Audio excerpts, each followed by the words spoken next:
I'm talking to a teammate on our way home from practice, my parents at the dinner table, my brother on our way to school, my friends at lunch.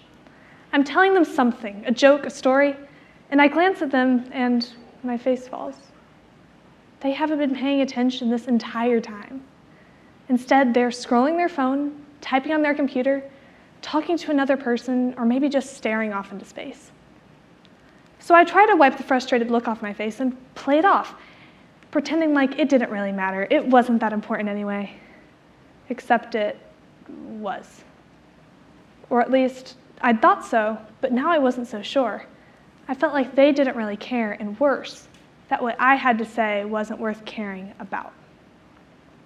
When was the last time this happened to you? I bet it wasn't that long ago.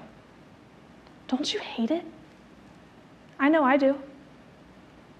But let's not be too quick to blame others. I know that I've done this to people many times, and I bet you have too. Actually, I bet that all of us have tuned someone out at some point, whether because we were tired, we were busy, or maybe they were just really boring.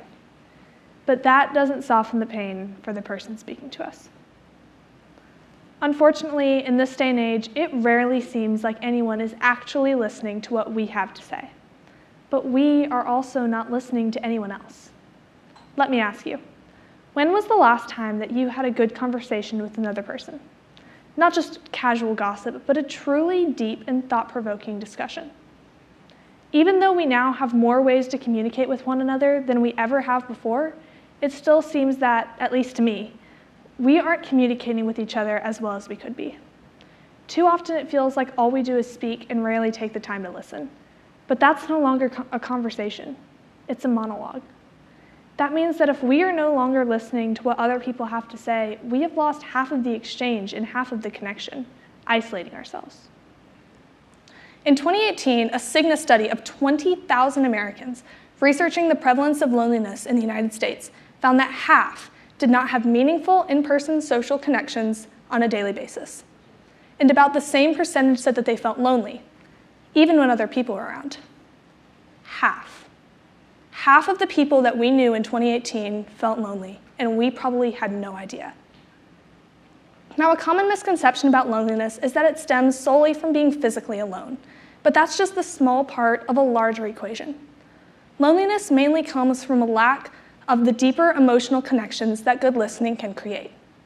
And because of the emotional separation that it causes, loneliness and mental and physical health concerns often go hand in hand, making our epidemic levels of loneliness in America cause for serious concern. Our inability to listen to others will destroy us and our relationships. A study by the Family Service Association of America reported that 60% of conflicts in the workforce, as well as almost 90% of marital conflicts, are caused by poor communication. We should all strive to be better listeners, which is actually not as hard as you might think. In fact, we can all be better listeners by just being 3 things: present, open-minded, and intentional. First, being present. Make sure that your main priority is the person across from you, not that random thing your friend said last week, your computer, or your phone.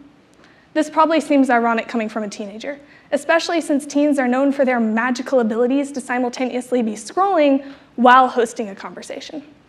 But please take the time to focus on the person right across from you. I know that this is often not realistic because life happens. So if you're not in a position to listen to someone, ask them to wait until you are. Also, try not to be thinking ahead to what you're going to say while the other person is still speaking. This is much harder than you might think, especially for me. I am constantly thinking ahead to what I'm going to say, which is born of an innate need to always be prepared. But even without that, our society emphasizes the need for us to always be quick, witty, and to know just what to say.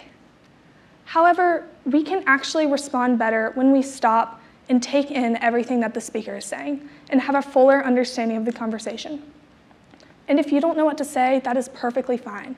Just admit that by saying, "I'll have to think about that," or even simply, "I don't know what to say," which shows respect for the speaker, far more than just blurting out the first thing that comes to mind. If you make sure that you are only concerned with the person right in front of you, you can be much more attentive when walking into conversations. Second, be open-minded. While this is easy to say, it is much harder in practice. Currently, polarizing opinions have infiltrated every corner of our lives, to the point where we can feel personally challenged and threatened when someone so much as voices a dissenting opinion. For example, in the Brain and Creativity Institute at the University of Southern California at Los Angeles, researchers looked at MRIs of the brains of volunteers when someone said something that challenged something they believed in, and parts of their minds lit up. Their brains had produced an emotional fight or flight response in such a way that journalist Kate Murphy would later say that it was as if these volunteers were being chased by a bear or something. Their minds reacted to stray political comments in a way similar to how they would if an 800-pound furry behemoth was pursuing them through the woods. Ridiculous, right? It's just a conversation, so there's no real threat to us. But doesn't it feel like it? For me, at least, when someone says something that challenges what I believe, I feel like I'm being personally targeted, and I throw up my defenses, my judgment and paranoia effectively blocking all future connections. And contrary to what we subconsciously believe, this behavior doesn't protect us at all. Instead, it just leads to us living in our own protected realities, which only get further and further from true reality every time we tune someone out, stop talking to a family member, or block a user just because of their beliefs. But if we take the time to listen to people outside of our bubble, we can have a much fuller understanding of the world around us. Third, and finally, be intentional. Look like you're listening. This is mainly for the speaker's benefit. You can be listening your little heart out, but if the speaker doesn't feel like you're paying attention, you've only really solved half the problem. Instead, try to put the speaker at ease by intentionally demonstrating your interest. Maintain eye contact when they're speaking so your eyes don't wander. Try to sit still and not fidget. Repeat back to them what they've said after they've finished to make sure you understand. Smile. Laugh. I can't deny that all of the things I just listed can be easily faked. You can force eye contact when your mind is a million miles away. Your short-term memory has been shown to supply 5 to 9 of the last words spoken, so you can echo back at people what they just said. You can fake a smile. You can fake a laugh. But this is when we think back to how we feel when people aren't paying attention to us. We wouldn't want others to fake their way through conversation just so they look like they're listening. Practice the golden rule. You owe it to the person speaking to be attentive, so show that you are. Listening is truly the lost half of communication. Too often we focus on constantly projecting our thoughts and opinions onto others that we've lost sight of how important listening truly is. But if we can simply try to be more present, open-minded, and intentional in conversation, we can forge the connections that we are so often craving. For as the great philosopher Epictetus said, nature gave man 1 mouth, but 2 ears, so that we might listen twice as much as we speak. Thank you.